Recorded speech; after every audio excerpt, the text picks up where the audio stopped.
pakainin natin si Coco, guys. Kaya nangungulit ng aming ero.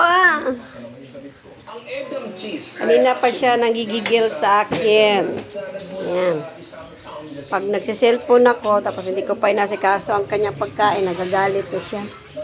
Kaya asikasuhin ko muna ang kanyang pagkain.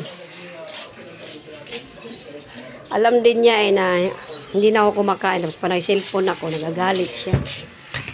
Ayan, wait lang ha. Ating pagkain. Kasuhin ko muna yan ang pagkain niya. Ayan, ayan.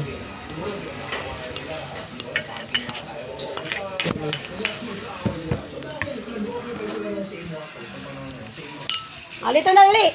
Dali, bilisan mo. Ayan. Nanan siya kalupit. Si Kukong na kumakain na siya. Ayan, ayan, ayan na.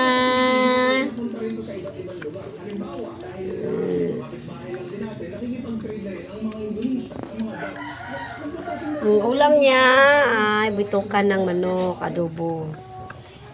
Nagigil siya sa akin kanina pa eh. Kasi ang tagal-tagal ko daw kumain yung mga kasama ko sa bahay. Tapos na ako lang ang mag-isa. Eh, puro cellphone ako. Galit na galit siya. Oh. Diba, Kang? Terap-terap naman ang kain ni Kuko namin, nanay. Yan, pag ito ay askal, nagagalit na to pag hawakan mo, pag halimbawa kumakain sila. Pero ito, ano kasi ito eh? Sitsawa. Ayan. Banat kong, banat! Yan lang guys. And thank you for watching everyone. And goodbye.